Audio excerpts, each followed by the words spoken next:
Receiving incoming transmission.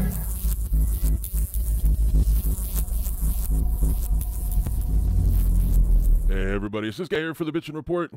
I want to say thanks for everybody that checked out my last video on the campfire. That got a lot of traction, and yeah, I want to say thanks to everybody that subbed the channel. If you subbed me, I subbed you back. So, thumbs up. This video is going to be a shocker. I think I'm onto something right here. And I'm not really sure how to put this info out because there is so much ground to cover.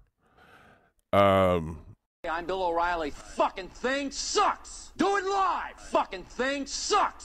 Yeah, thanks for the suggestion, you jackass. So, yeah, let's do this live because there's so much information.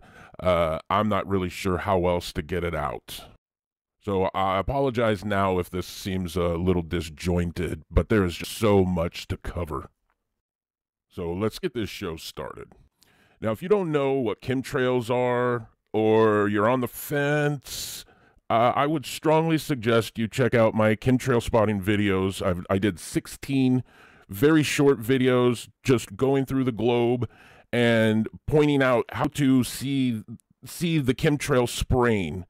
And I followed it up with a chemtrail special edition where I used the patents and to show you exactly where this is happening.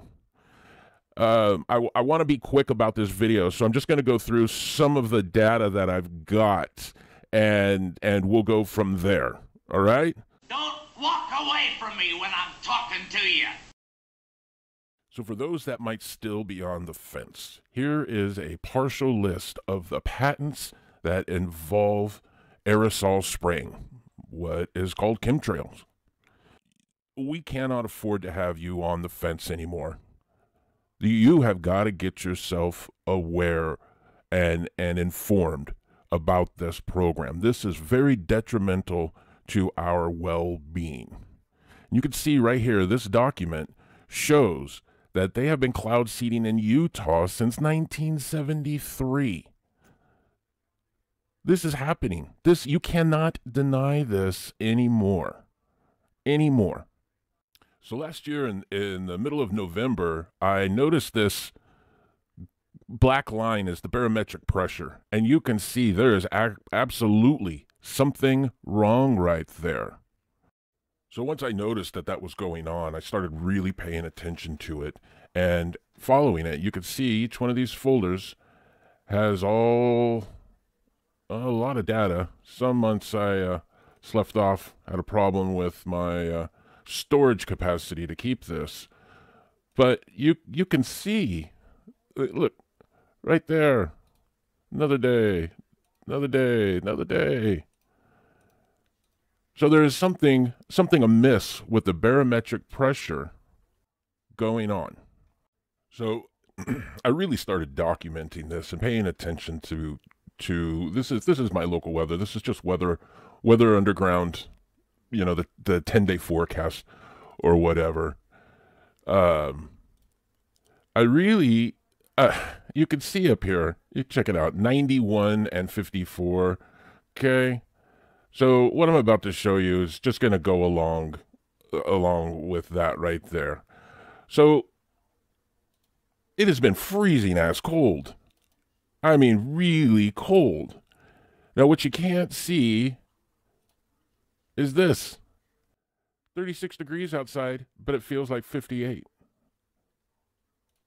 35 feels like 57. 40 feels like 60. 62 feels like 74. So it seems that they've got it kind of dialed in. But what I want to point out is it was actually 39 degrees, not 60. And these temperatures were way off the charts compared to what they should have been. Go back to this right here. Where are we at? You can see this is the 3rd of November. And it should not be this cold. Obviously, this is October 5th, but this is not the how cold it should be this time of the year for Southern Oregon. So it just led me to keep poking around because I'm a nosy bastard like that. And came across this. No, not that, but it is freezing as cold right now. You could see right here, today's the December 7th, and it's 34 degrees outside. And look at the barometric pressure. Something's going on. They cannot get this right. It's supposed to be 41. 40. See, how can they do this right here, but have it turn out where are we at? Let's go right here. Have it turn out like this. This is November 20th. 26, 25, 28. Then we could do this. This here. And look. Actually, let's go right here. Here's the third. 54 degrees, 52 degrees, 52 degrees. That's a bunch of bullshit. Because that's the 6th, that's the 5th. You can see it's going to be 35 degrees on the 4th. But they say it's going to be 52. So the weather is really off from what they're forecasting. Here's where the question of what in the hell is going on, and I think I found it. So before we get too blown away, I want to let you guys know that Google Earth has stopped updating the weather on its globe. They stopped doing it on the 27th. You can see in the lower right-hand corner, those are the last two images that were live. After that, you can see right here, there's a screenshot from just a little while ago that shows it is the same weather pattern as what I have on the 27th of November. So if you guys are going to try to continue looking for this, good luck, because it's not going to happen, unfortunately. So just a little tidbit for you guys before you get all excited. So this happened earlier this year, and this is the second time it happened. I've got so much stuff going on, as you saw. I can't find the first one, but this is the second time this happened. And if you see right there, look at that. That is from pole to pole. So like I said, I'm a nosy bastard. And here's the dates down here. This is June 7th of 2018. And it happened again. From Antarctica right up here. So these are days. I've broken it up. You can see that this is a for real deal. And I'm not really sure where to go from there. I just want to show you guys this. That's the Antarctic one. Here's the Russian one. So again, we've got this coming all the way up from the top of Russia. See if I can find one. There we go. That's a good one. There's a little island right here, if you could see that. And it comes all the way down here into China. These are days. This right here. This is not natural. Can you see that? This line coming out of it. What in the hell is going on? There's a better, when you're on Google Earth, and not Google Earth Pro, but just regular Google Earth, as you scroll down closer to the surface, the clouds become more transparent until they just disappear. So I can't get a very good, close, detailed look of them. But you can see this is in telecast. And it actually shows up right here. Why does it split off? I'm not sure. But both that and the Antarctic do the same thing. Let's see, here's a good one. Both that and the Antarctic do the same thing. Okay, so we got that out of the way. Let's see. Yeah, we'll do a couple more. So you could see that this is a good one. There's this little island right here. and comes down to here. And you can see I've been paying attention to this for a little while. These are all days. This is the Antarctic one. I hope I didn't get that mixed up. Yeah, this is the Antarctic one. And you can see we got extra stuff going on down here. So what are they doing? Let me just stop beating around the bush here. What is it that's going on with these trails, with these chemtrails? These are huge. These are huge. So I think I figured it out. You could see up here, doesn't look natural. Let me find a good one. How can you deny this? Right? You can see over here. Here's the Russian one. This is at 11:50 in the morning. Here's another view of it.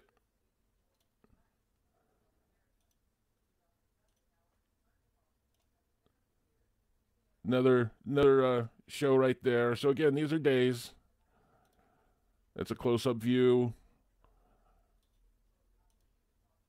There we got 3. Here's Greenland right here. Here's Finland and Sweden and all that, Norway. And you can see, here's the Russian one. Comes right out of this. We got this going on up here. Cobwebby kind of mess right there. They're monkeying around with our poles. These people are freaked out. Look at this cotton web right here. Right? That's chemtrails. What are they doing? Why are they doing that there? Let's see. Let me show you something. So here's Greenland right here. There's a better one. Here's the Greenland right here. And you see this? You can see this is not natural. This is not natural. So there's a website called Flight. I'm not sure. I'll leave a link below. And this is a really good one for checking chemtrails. To see, you can tell what plane it is. If you see a plane leaving a chemtrail, jump over to this website and click on the plane, and it will come up with this information. And maybe I'll have one with the sidebar on it, and it'll show you the trail that they flew. So again, we're looking at this right here. That's 1 plane. That's 2 planes. That's 3 planes. That's 4 planes. See, here's the sidebar right here. You can't see the other part, but this plane started in Frankfurt, Germany, and is headed over to San Francisco. Why did it go to the north like that? There's another plane. This one's from Munich, Germany, heading to San Francisco. Here's another plane, Reykjavik, Iceland. They all crossed this same stretch. Here's another plane. All crossing right here. So that's a no-brainer going on like that. So what are they doing? I think I've got a horrible answer. Yeah, let me shuffle some of this around and okay, here we go. So point A to point B. Let's go over to this stupid map that I just can't stand and see what's going on there. So I absolutely cannot stand this company, but you know where I'm at. What I like about this is Google Earth Pro. And what I like about it is down here, down there at the lower right, you can see the coordinates for where you're at, where the cursor's at. Really cool deal. Easy to figure out where to find something. So we're going to do the Antarctica one first. You can see I've already got this plotted out. And you can see this is a very well-defined cloud structure down here. And then it comes up to just about here. And I plotted that out. Let's take a look at that real quick. I plotted that out. And it appears from there. We'll just go from there because I don't know what that deal is. But we're looking at almost 3,500 miles right here. And this is happening in just a couple of hours. I mean, you've seen all the pictures that I've got. We don't have time to go through all of the pictures, because I'd like to keep this under 20 minutes. But this is just happening in a couple of hours. So right here, there's a little airport.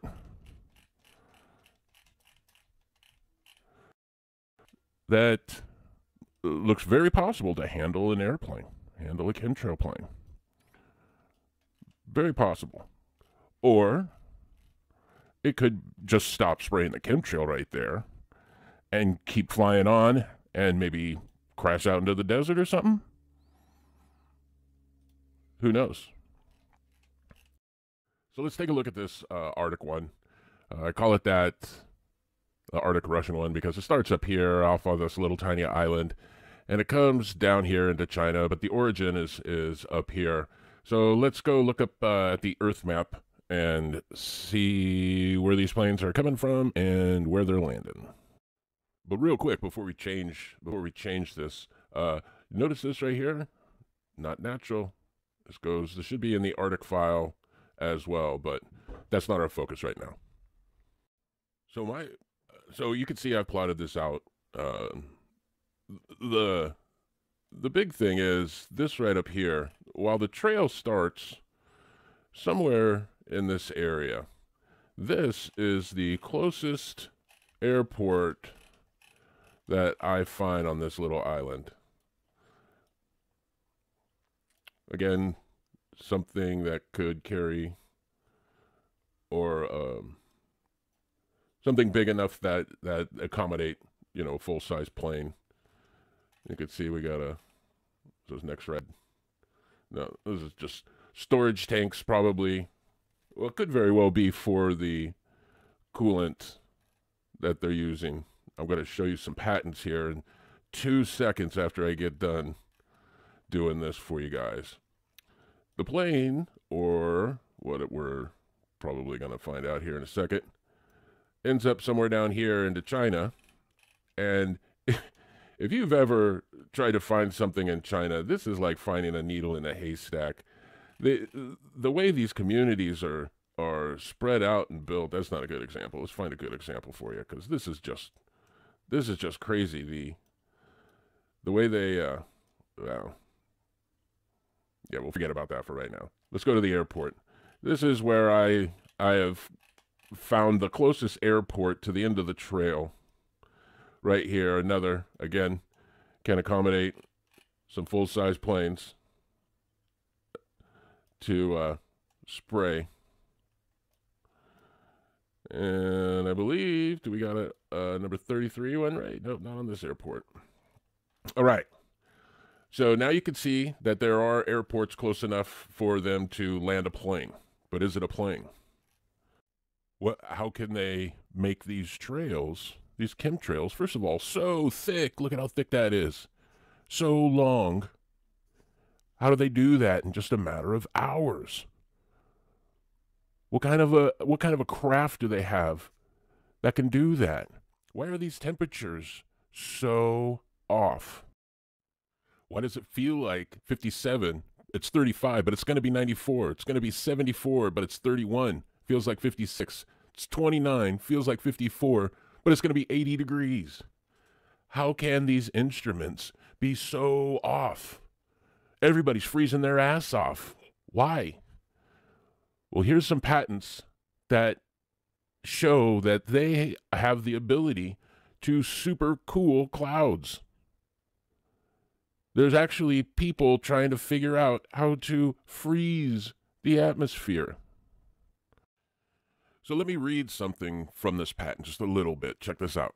It says, strong coolants like dry ice or liquid carbon dioxide generate ice crystals by about 10 to the 13th power per gram, and the number is particularly independent of the temperature of the supercooled cloud, satisfying the necessary requirement of the ice crystal generation rate mentioned above. We're not going to read above, but each cylinder is also made of aluminum with a liquid carbon dioxide capacity of 50 pounds each, and it can be handled easily by one person.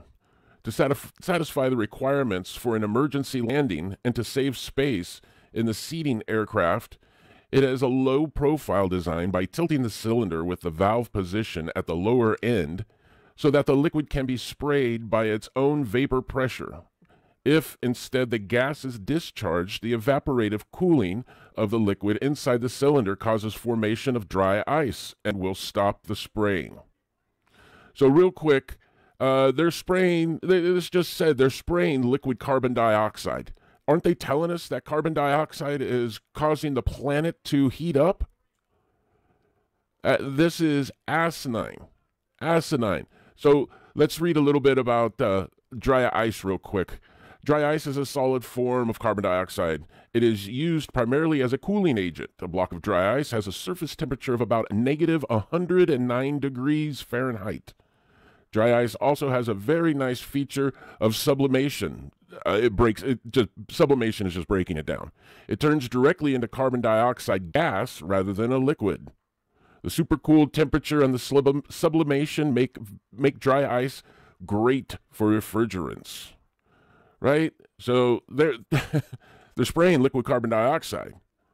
So let me read one more little passage. For horizontal ice crystal generation, horizontal, those chemtrails are out there, they're not going up to the sun, they're going from east to west and north and south.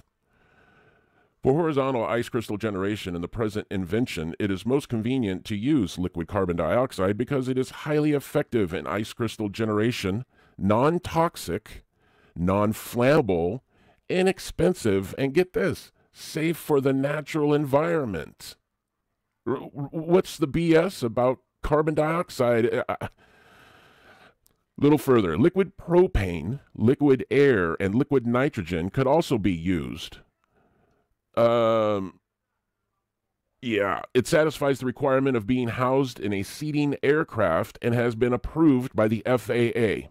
So again, patents don't lie. This is actually happening and has been approved by the Federal Aviation Administration. Oh, damn.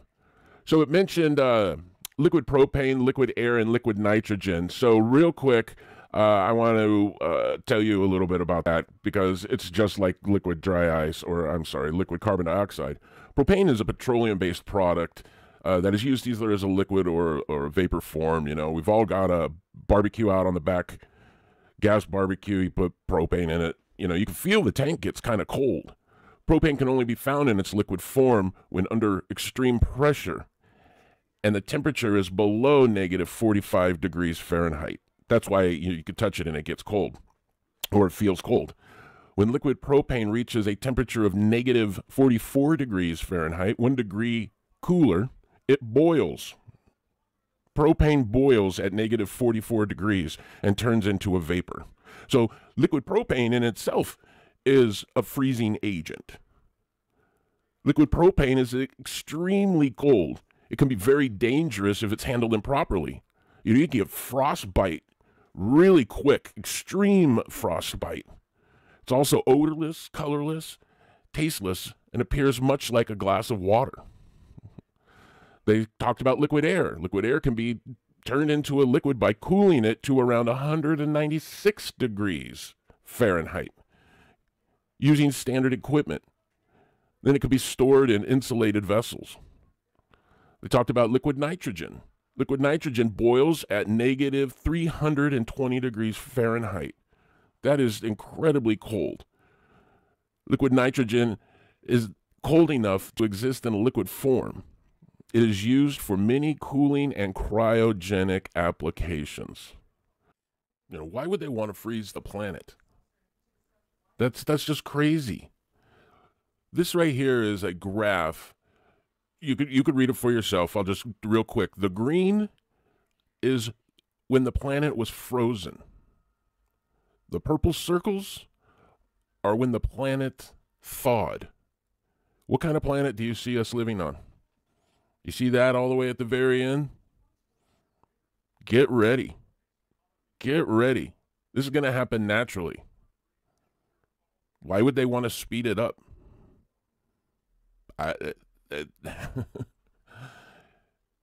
Maybe this is a good reason why they've built the underground bases. If you're not familiar with these, they're called DUMBs, DUMBS, deep underground military bases.